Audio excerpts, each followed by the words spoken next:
Welcome to WithSecure CISO roundtable webinar. Today's topic is cybersecurity priorities in 2023. I'm Elisa Mustonen and I will be your host for the day, and I am joined by three brilliant CISOs here who will be sharing their unique insights and perspective of the year ahead. So first we have our very own CISO, Christine Beherasco, and then we have Teemu Ylhäisi, CISO of a large Finnish bank, OP Financial Group, and then all the way from London, we have Mo Adoud, a multi-industry expert and a consultant CISO. A warm welcome to you all. Thank you. Thank you for having us. Thank you. And thanks for joining to the other side of the screen as well. Please keep in mind that this is an interactive webinar, so feel free to post any questions and comments in the chat. We will have a Q&A session at the end and we'll try to answer as many questions as possible. This webinar is recorded and will be available on demand.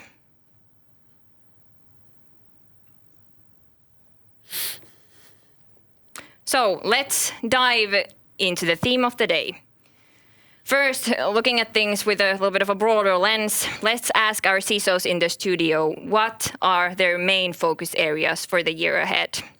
Teemu, can you go first?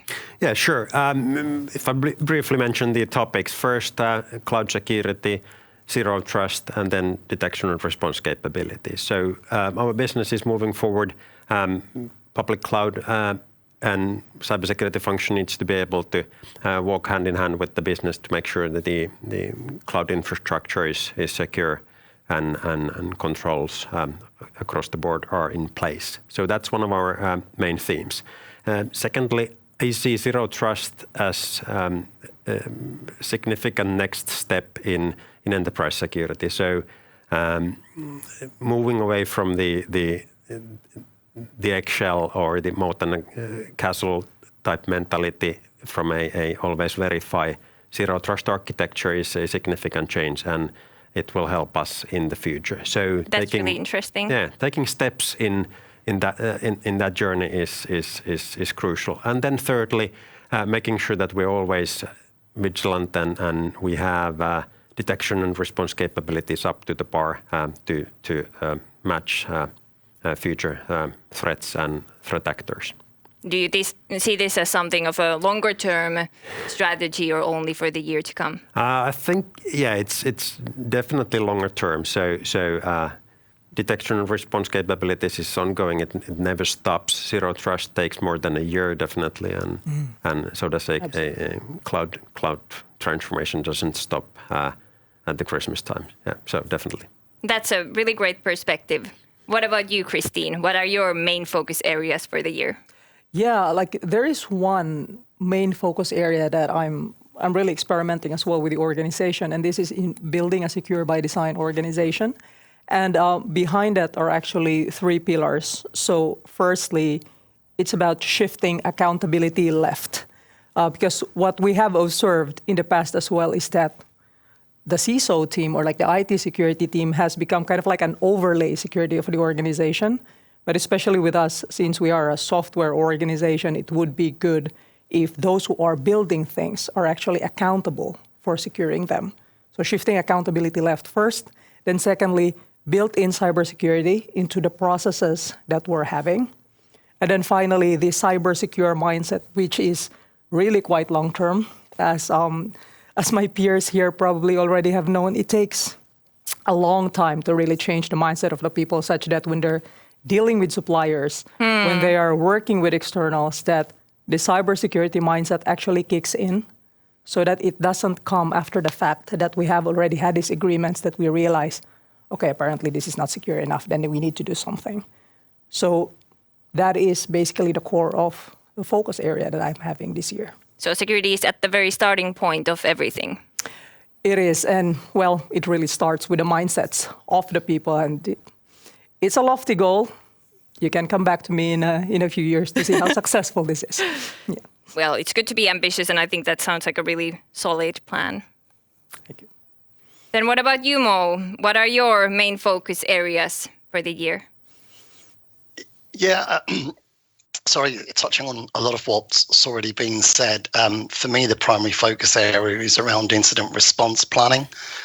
So many of the organizations that I work with, I certainly feel for me, one of the priorities should be around ensuring that they have a major incident response plan, and that plan has been rehearsed with the execs.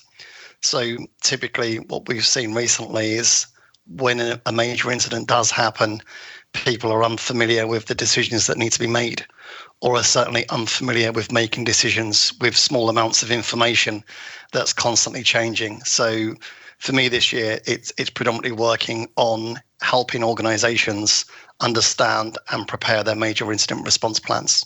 And I think that ties into everything else that's been said via Timo and Christine. That's really interesting. Great responses.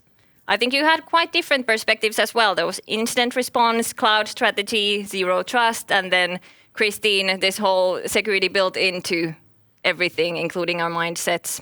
Any thoughts? What does this raise in you? I wanted to comment on what Christine said earlier. So we at OP, even though we're a financial institution, we're a huge technology company. The business runs on IT. And we've already had built-in cybersecurity, one of our ICT strategy cornerstones for a couple of years. And just an example on topics you mentioned, I frequently speak at our induction. Whenever we get new employees on our technology side, I speak at the inductions, and I start with a statement to them and say that cybersecurity function is not responsible for cybersecurity at OP. You are. The businesses, and the risks are business risks. It needs to start from the business, and the built-in cybersecurity mentality needs to be in there. So I'm with you on that. It's a good goal to have. It's foundational, yeah. Fully agree. Absolutely. It's great to hear that you're on the same page, and especially on such a fundamental matter. So then going into a little bit of a different perspective on this, what issues do you expect to see in 2023? So Mo, you first. What do you see as the main issue? It's interesting because Christine just made the point of foundational, and sometimes we in the industry refer to these as getting the basics right. But we're kind of 10, 15 years down the road, and the basics are actually proving to be really hard to do. So, we still continue to see vulnerability management, asset management, application visibility. And this is all drawn by the complexity of the business, right? So I completely agree with the CISOs just now saying that, it's the business's responsibility. The business needs to drive parts or be involved in security. But fundamentally, many of the businesses are, diversifying, trying to break into new markets, and they need that agility and flexibility, and mapping across security controls with that can sometimes be difficult. So there always feels that there's a bit of a lag. So I think, again, for me, I know that there are new threats, which I'll probably leave Christiane and Timo to bring up, but I think just the foundational basics still are a challenge for many organizations. So like the basic hygiene. Yeah. Yeah, that's correct. What's your plan to solve this? Have you sorted that out yet? Any tips? I don't have a magic bullet. I think one of the approaches that works really well is ensuring that you can provide the visibility of the challenges that you have to the leadership team, to the executive team, and make sure that they're informed. Okay, so if they're informed and they're making informed decisions, that I think is a good position to be in. I think in many organizations, either the challenge or the problem is not articulated clearly, or there's an element of feeling that you should have complete coverage and confidence over that area. So presenting bad news can sometimes be difficult. So I think it's that, again, that maturity and understanding with your leadership team that you're never you're never going to be in a perfect place. You're always going to be in a constant phase of maturing. But I really like the point that you said that kind of enabling the decision making also. There's often the talks about cybersecurity enabling operations and enabling business, but that was a really good point on the decision making side as well. So really interesting. Well, then Teemu, what are your concerns for this year? I was thinking about, well, we'll probably talk about the threat landscape and all of that later on, so I'll take a different approach. And there's so much things going on. The business is developing new services, new applications, and a new big organization has sort of lots of buzz. So it's critical that CISO or the cybersecurity function stays focused on the most critical topics. So the focus is crystal clear, and we don't get sort of overwhelmed by the like huge mass of different topics that could be interesting. So making sure that focus is crystal clear and you're delivering on the promise to the business, helping the business in the most optimal way. So not getting bogged down by all the complexity. Yeah. And it's not just this year, or it's continuous, but still needs to be reminded every now and then. How do you see it then in the financial industry, especially? Like, what are the concerns if you think about the financial institution?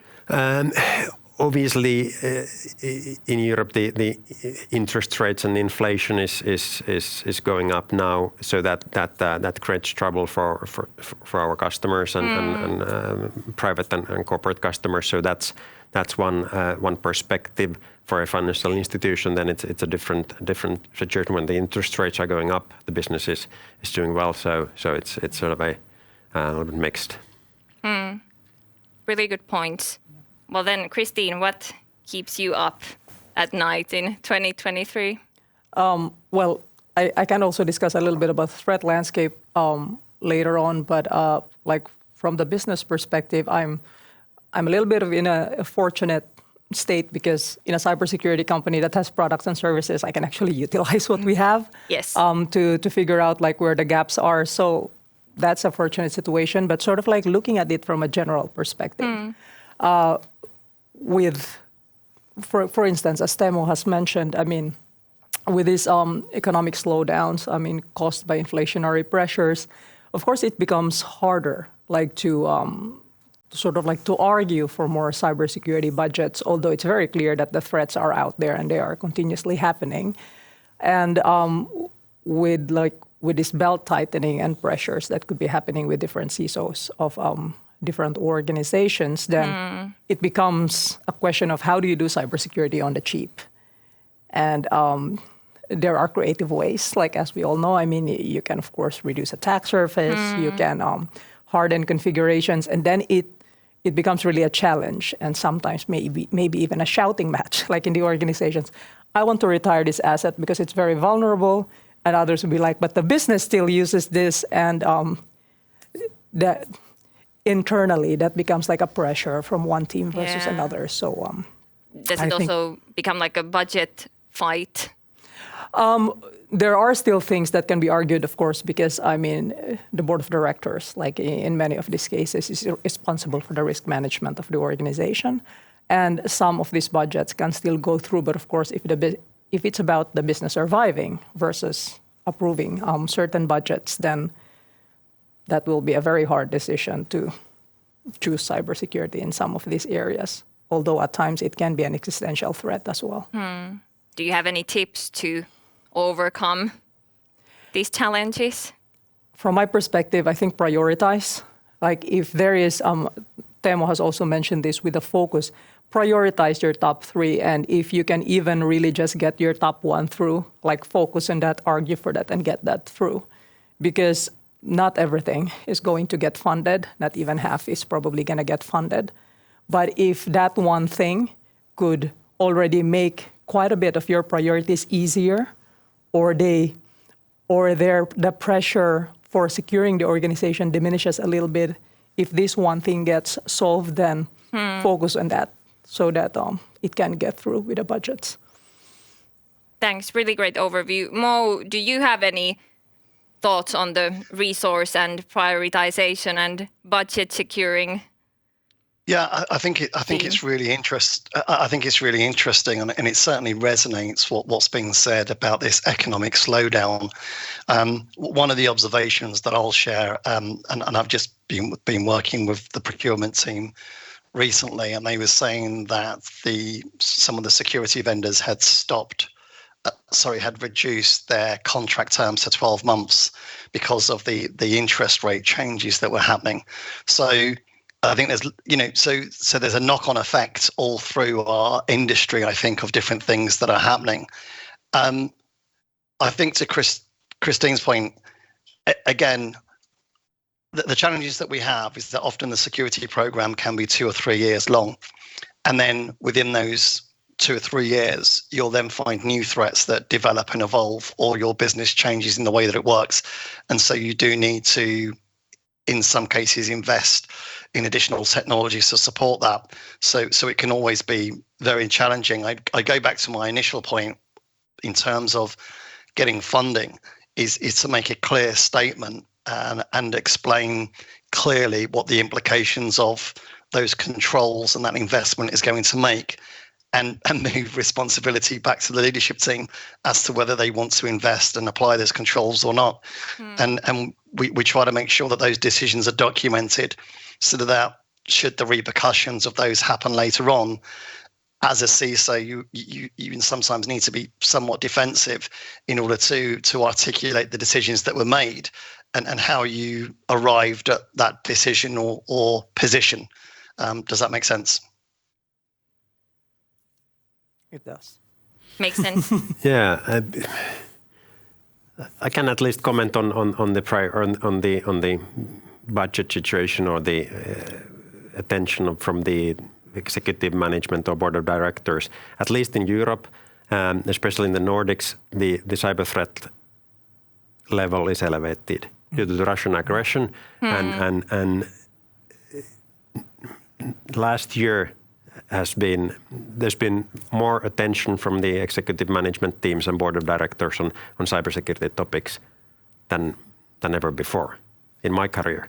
So the attention is there. They're asking right questions, not because they sort of are obliged to ask them, but because they're like seriously concerned about cybersecurity and how it could impact the business. Do you think that it's also then visible in practice when you think about resource allocation, for example? Do you feel it's easier now, or? I can't speak for others, but based on the studies I've seen, at least many CISOs think or hope that the budgets would increase. Then so it's not necessarily going in the same way as the economic slowdown. Well, to add to that, I think there's a very clear message as well. Like, for example, in WithSecure, when we elevated the role of the CISO to the executive team, because we would like for this role to be part of the decision-making process and to make sure that when we define the business goals of the organization, although it's a cybersecurity company, obviously, I mean, we sell cybersecurity products and services, but we bake in internal cybersecurity as well, like into that. Because that also means that when we secure our supply chain, we're also securing our customers, like effectively with that as well. So it's a very strong message, definitely, of the necessity of cybersecurity nowadays. Yeah, so you're also preventing any negative ripple effects that can be quite hard to predict. Absolutely, Yeah. What about Teemu? You mentioned your cloud security strategy earlier. So how do you see this whole current political situation affecting that? Has it accelerated it, or?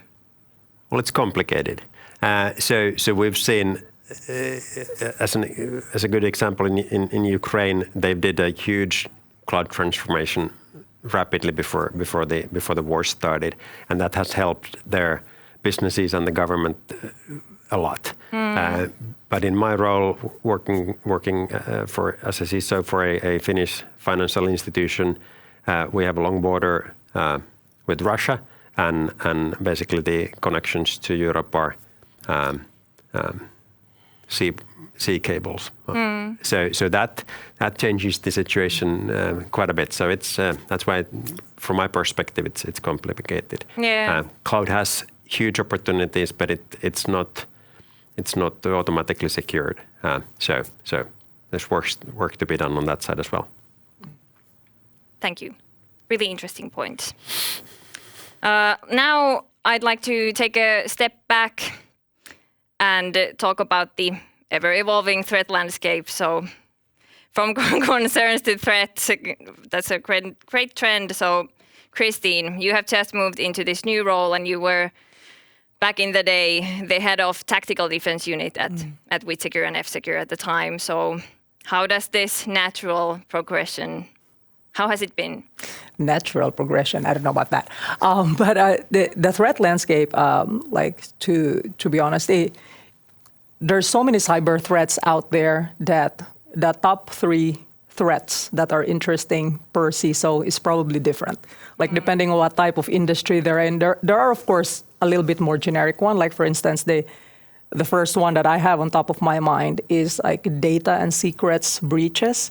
Because like even today, what's the latest one? You open your cybersecurity news feed, ta-da, I saw something related to MailChimp and like related to marketing. And last holiday season, we saw something with LastPass. There was like KLMs and Air France flying blue. So every single time, like these data breaches, which are holding data that may be belonging to our employees, like personally identifiable information, personal data, and even company data, don't really stay in our premises anymore. I mean, Temo alluded to cloudification. It's beyond that. It's a lot of these different software as a service. That software has gotten out from our devices all into the world that belongs to someone else, and we are in bed with the suppliers. And we are just as secure as how they secure the data that we send them. So that is really on top of my mind, like how well have we evaluated our suppliers in the past? How do we do vendor management and involve like cybersecurity into that annually? And how many vendors are we at the moment already dealing with? Perhaps that is like the one on top of my mind.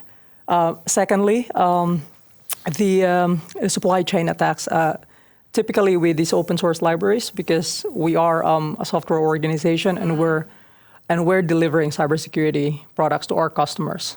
But of course, we utilize a lot of these different open source libraries because as engineers, we don't rebuild these things. There's a lot of really good libraries already out there. But how do we make sure that our CI/CD pipelines have all of the right tools, all of our developers are utilizing it, reacting on time to whatever the findings are, fixing them, and just having that continuously as part of their process. And then the third one, like maybe something that broke a little bit the internet during last holidays, ChatGPT and all of this, the hot topic, exciting. And some of this, we released a white paper last week, like creative prompt engineering, that you can continuously create very compelling phishing threads that anybody can utilize, or even create code like polymorphic code for malware, etc. So very interesting to see how that will evolve and how much more threats are going to be delivered. Really interesting, and it's kind of impacting both the quantity and the quality of the attacks. So absolutely. Yeah, ChatGPT, great tool, but also has its threats. Yeah, well, it depends how people use it. And of course, there are people who are going to use it for malicious purposes. But besides this, what do you think that CISO should be looking at when considering threat landscape, especially now in the year ahead? From my perspective, CISOs really need to look in-house on what are the things that they believe is top priority, like for the business to secure, and then reflect that afterwards on what is the threat model on that. Because with that threat model comes the threats in the threat landscape that is relevant. I mean, there's a lot of talk that, of course, like everyday problems with ransomware, etc. But for instance, a lot of these ransomware problems nowadays are related to endpoint devices. But if this is, for instance, an organization that like maybe they don't have endpoint devices. Maybe they are using Chromebooks, for instance, and ransomware can't even run on it. So maybe that's not a threat that's relevant to them. So like for a CISO, it's probably very common that you look first at what you really need to secure, and then you look at what are the threats that are actually impacting your assets. What are your thoughts on that, Teemu? On that topic, I see ransomware as a significant sort of like attack method, but I don't think the right reaction is to be scared of ransomware, then or paralyzed. So do something about it, and it's not necessarily buying anti-ransomware solutions, but the other thing that I already mentioned before, like zero trust building, defendable architecture, or microsegmentation, and that type of architectural, like positive changes, could significantly improve your resilience against different types of attacks. So yeah, So taking different measures and multiple different controls, layered approach. Definitely, yeah. What are your thoughts, Mo? How do you see the threat landscape lining up to the priorities discussed earlier? Yeah, I'm always conscious when I comment on something like this, and Christine has got years of experience and knows this subject much better than I do. So I keep it at a high level. So what we do know and what we have seen over the last 10 years, and this continues to happen, is this accelerated proliferation of advanced, whether it's advanced malware or advanced ransomware, or whether it's advanced nation state tooling, and that acceleration between it becoming publicly available on the dark web and being used by how do we describe it, kind of less skilled actors. So that idea of that capability for low skilled actors to be able to pick up much more advanced capability to edit the code and redistribute that is something that we see as it continues to accelerate. And I think that chat that Christine related to is again continues to be that acceleration that we're always fighting to be ahead of. I think one of the things that helps me with emerging threats is really to utilize the security network that you have and your security partners. So, to many security teams don't have the skill set and the resources to be around these. So, I'd encourage people really to lean into their security partner and get them to help me help you. So better help me understand what's happening out in the industry, because you know better around the techniques that are being used. Give me the confidence and assurance that what you're developing is keeping up to date with these emerging threats, and help us understand and be prepared in a better position. So I think, sometimes we can appear to be lone horses, driving through the night, but actually, like I said, I think collaboration with security partners can be really, really beneficial in this approach. What do you think about this, Christine, as a CISO of a cybersecurity company? Well, of course, collaboration with partners really help. And like I said, I'm sort of like in a fortunate space. The nice thing about this really is that cybersecurity organizations as well, like ours, are quite open to sharing like this information, and sharing the information really just helps us all. I mean, if we look at the digital world, and how interconnected it is, we can't really say that we secure our organization in this space and we'll be okay. I mean, how many suppliers are we connected to? The moment they are not secure, that sort of like impacts us. And even as a cybersecurity organizations, we have suppliers as well that give us our CRM systems, our HR systems, etc. So we need to also make sure that we are actually sharing information together with them, because like helping them secure themselves also secures us. So I do echo what Mo is saying here, like talk to your cybersecurity security partners, because they are actually quite open as well to sharing this information. And I take that from experience with this organization. Yeah. Yeah. the value of knowledge only increases when shared. Absolutely. That was really enlightening. Great insights, everybody. So let's now move on to the second part of our agenda, the Pulse research. So last year we conducted a market research about cybersecurity trends and priorities, and we asked more than 3,000 IT professionals what they think. Let's have a quick look at the snapshot of the research and watch a short video now.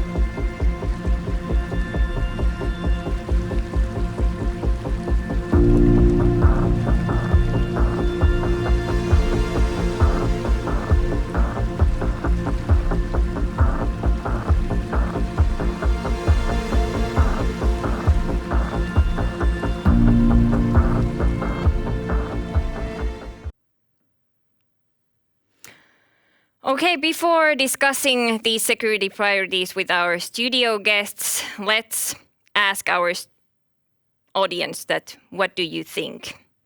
On your screens, you can now see a poll coming up. Please share your thoughts on the top security priority for the year. We will get back to the results shortly. And this is now what our respondents of the market research said. So it's quite an even race when you look at the top 5 there. At the first, we have preventing data breaches at the 34%, then ensuring protection against malware and ransomware as a very strong second place. What do you think about these? Any thoughts? I already talked about ransomware a little bit. Preventing data breaches is it's sort of not clear on what would you do to prevent data breaches. It's a goal, obviously, but I echo what Christine said already. So talk to you, not just talk to the partners, but talk to your supply chain as well. Understand your sort of a footprint and exposure. It's not just the infrastructure or businesses that are at arm's length, but it's your whole supply chain. And data breaches could happen from that sort of realm as well. So secure the extended enterprise as well. Teemu actually makes a really good point at the data breaches, because preventing a data breach is a result of how well you have holistically secured the organization.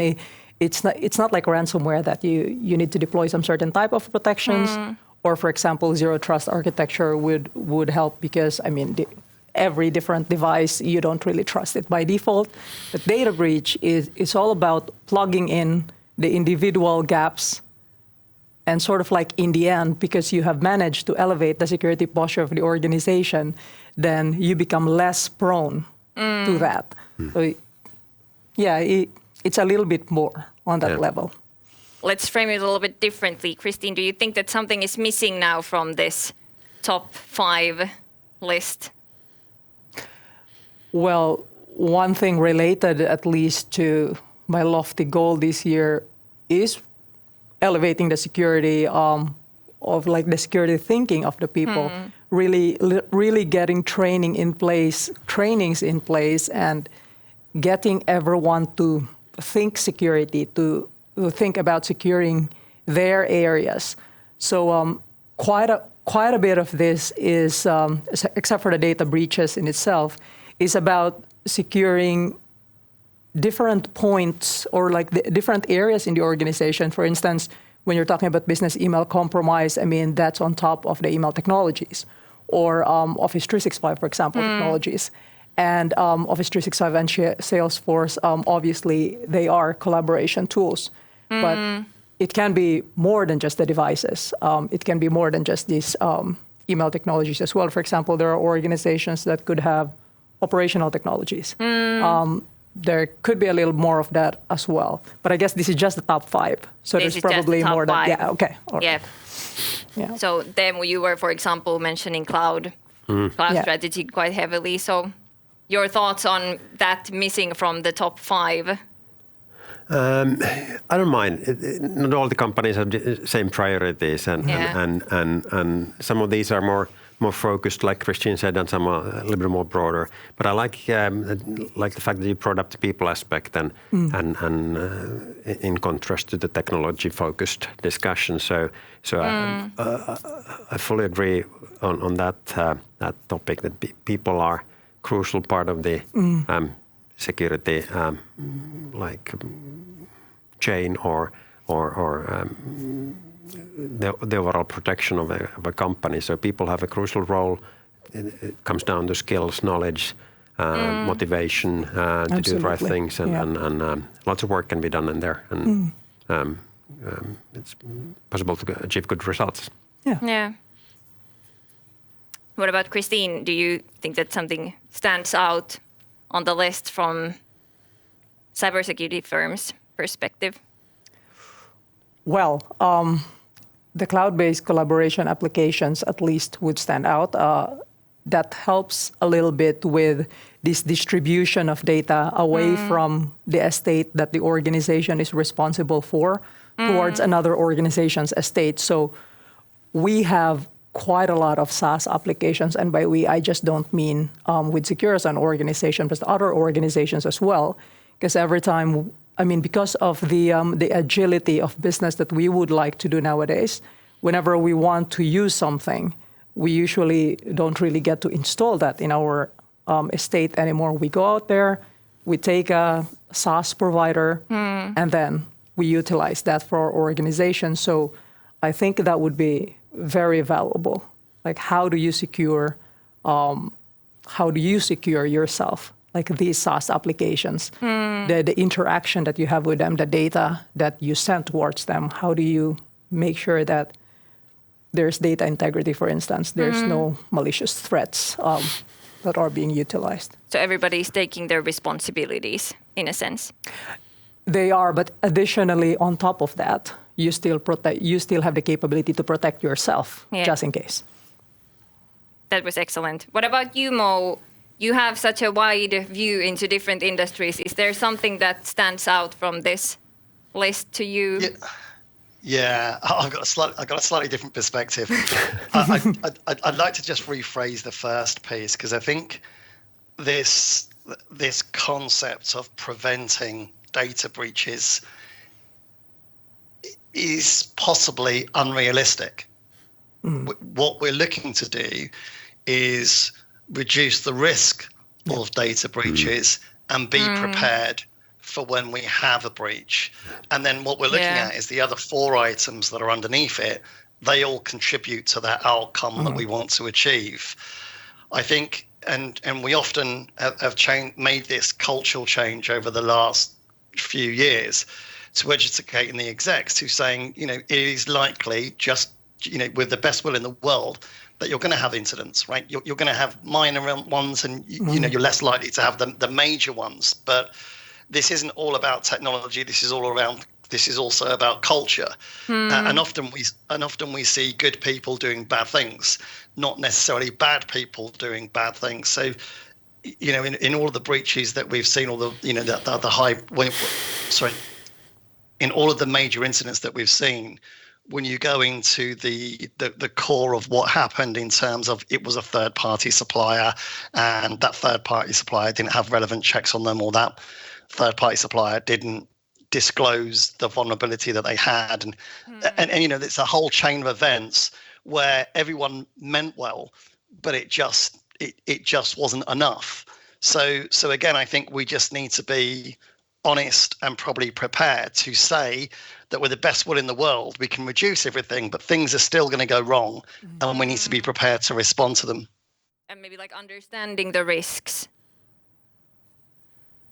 Yeah, and I think we can try and understand all of the risks, but invariably, as karma works, right, it'll be the one that you haven't thought of that presents itself. So that's why, again, we need to be prepared for the fact that something's going to happen, and we may not have prepared for where it comes from, but we are prepared around what our response is, and we're experienced in making decisions when we've got very few snippets of information. Okay, so now we can see the actual poll results from the audience. Let's see how much they differ from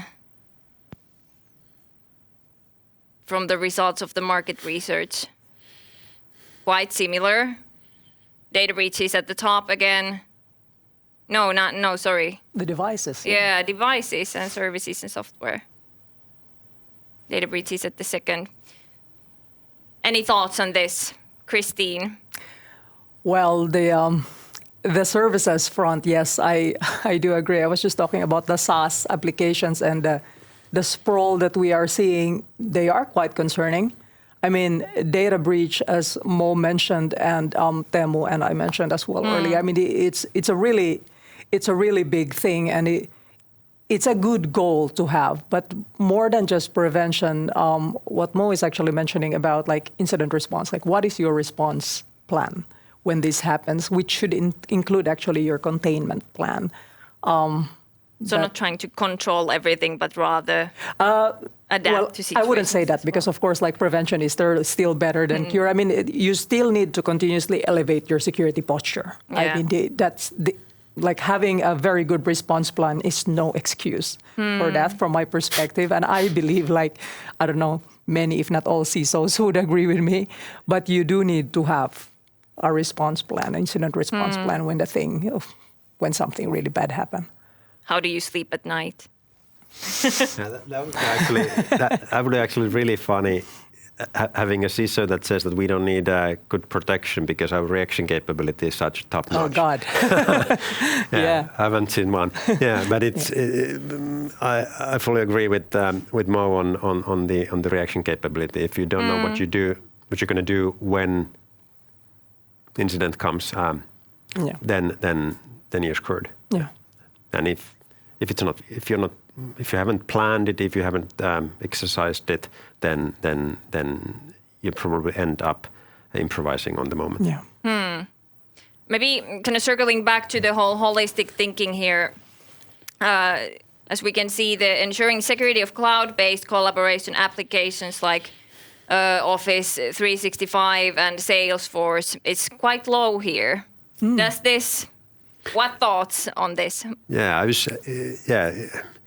maybe if we would line up all the software as a service solutions based on their security maturity, I don't think Office 365 would be on the lower half. So I think Microsoft is probably doing a pretty good job in securing that. So I would be more worried about your HR applications or finance applitions or whatnot. So more like custom applications rather than these or like small super scale mainstream. or that type of topics services. So yeah. I guess with the Office 365, for example, talking about Outlook, I mean, the software may be secure, but what flows inside it, I guess that's a different story. Yeah. Okay, great perspectives. It seems that there are some similarities, but some differences between our audience and then the general population of the research. So let's now then move on to the questions of our audience, so Q&A.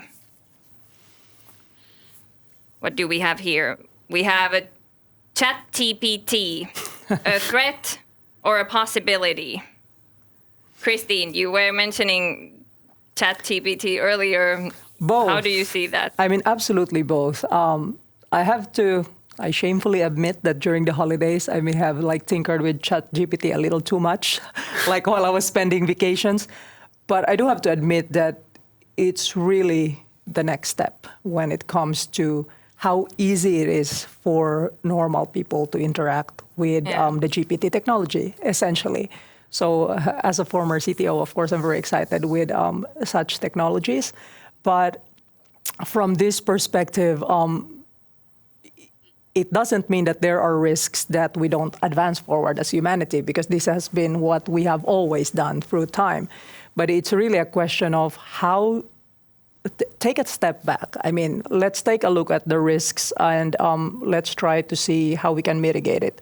I mean, OpenAI, who's behind ChatGPT, has been trying to put like these different measures in place while people are discussing with ChatGPT, so that, for example, I mean, you don't include hate, racism, like all of these different things, and even supposedly creation of malware, but people are creative and they will ask creative questions. And it's an open question, like how do we ensure that there is check and balance when it comes to this creative question? Because people are going to probe and probe and probe until they're going to find their answers and then build very convincing phishing emails or very interesting malware. That was really interesting. So no clear conclusion. Well, my conclusion is like we shouldn't be scared of new technology. I mean, this is how we have panic. advanced. Yeah.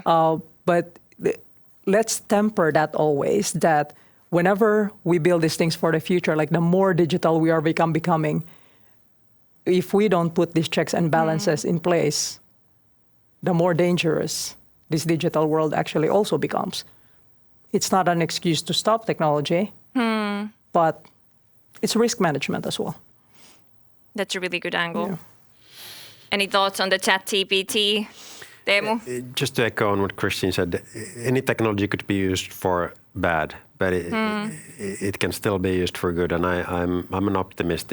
There's huge opportunities, and like you said, the balanced approach would not be to stop technological evolution or development because it could be used for something bad. So we need to stay on top of the game and make sure that good wins. Yeah. So threat and a possibility. Can I draw that conclusion? Definitely. Excellent. Then there is a second question. I worry about cloud services. The move to the cloud has been fast, and I'm not sure it's the best solution. Big players like Microsoft and Google are pushing hard towards the cloud. It has its pros and cons. The main disadvantage is that these companies tend to be from one economic region. In addition, eggs in one basket. How would you address these concerns? Mo, what do you think? Yeah, I have to confess, I've been a cloud evangelist for a long time. And the simple question to ask, if you're concerned, is could you do this any better in-house? Do you have the manpower and the resources to be able to do this in-house? I think that for many of those cloud providers, security is fundamental, and I've spoken with many of their many of their teams in terms of constantly wanting to be ahead of the curve to such an extent that I think there are very few nation states that would be able to provide the resources that they have. Having said that, I think that there is a lot of inbuilt security capability that is not always utilized by organizations, either because they lack of understanding or lack of skill set to be able to utilize that. So I do accept the concerns that were raised, but I do think that the positives outweigh the risks that you have for the resources being in one region. I think that was a really comprehensive answer. Do you, Teemu and Christine, have anything to add? Cloud worries? Just one thing to add maybe is that cloud, if you're moving to whether it's Amazon or Microsoft or Google, it's not secured by default. So you need to still need to build security into your cloud sort of a estate and need to be sure that the controls are in place. still work to be done. Well, I guess just sort of like to wrap up what the gentleman said, I mean, you have a new estate or you have an extension to your estate, which is the cloud. It's sort of like in a different environment, but misconfigurations, for instance, they are abounding in the cloud, and that's one of the biggest challenges that we have seen. So it's a little less about the actual like malware being deployed, although we have seen some of those as well. There are data breaches because of the misconfigurations that are happening. So it just takes a little bit different learning as well with the technical people that are in charge of it. What do you think that are the most vulnerable industries in 2023? How do you answer that question?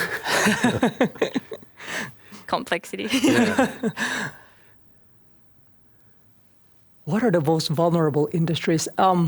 I think it's really tricky. There are industries that are more attacked than the others, and the finance industry is very much exposed to that primarily because, I mean, a lot of the attacks are motivated by money. But does it mean that the financial industry is the most vulnerable? I don't think so, because they have also been the ones that have been elevating their cybersecurity posture and really investing quite a lot on them as well. And they are also doing a lot of regulatory compliance. So I think like for that question, I would sort of like flip it a little bit that there are industries that may be more attacked than the others. Like for instance, finance industry, and which includes cryptocurrency like industry as well, where, for example, last year there have been a lot of like breaches when it comes to cryptocurrency being stolen, like from quite a few of these different exchanges that are there. And of course, there are like industries that are handling critical infrastructure of a certain country are also like heavily sort of like challenged, especially with geopolitical with the geopolitical environment that we are having nowadays. And it's different, like one organization is different from another when it comes to like how well they are protected versus the others. But it's hard to say that, for example, this industry is more vulnerable than this one, because there will always be like varying level of security posture from one organization versus another within that industry. So it's really nuanced. It is quite. Mo, you have a view into different industries. Can you add anything? Yeah, I think from my perspective, it's possibly where the organization currently is at. So where we see levels of risk rising. So for example, if the organization is going through a significant digital transformation, as many organizations are, then capturing all the risks as you go through that transition. Also, organizations that are going through going through acquisitions and mergers are also times, because I think, I think Timo and Christine will agree, in past where we've seen incidents happen, it's because a company was acquired and it was part of the network, but it never really had due diligence covered over it. So it can be a smaller company that has a lower security profile. So I think it's more around, organizations that are going through rapid change, for example, massive acceleration, bringing on new staff, building new processes, onboarding new suppliers, and that's kind of what raises the risk level. So it's more around organizationally where they are in their business at that stage of growth, rather than I see any specific industry. Seems like you're on the same page. Any comments from the finance? I can't point a finger on any specific industry, but I think it could differ from a company to another. And I see a biggest risk in companies that are not conscious about their security posture. So if they don't know, if they haven't thought about it, then it's probably not in good shape. So then that's a company-specific issue. So no most vulnerable industries identified in this discussion yet. Okay. So hey, here goes then the last question that we will be answering. How do you see the role of cyber insurance as a possible driver of improved cybersecurity posture for companies that may not be cyber native? Who wants to go first? I will now I'm looking at the Let finance someone guy. volunteer. The finance guy in the room. That's a tough one. Having a cyber insurance is about risk transfer, and you first need to understand what the risk is, then sell it to the market, and then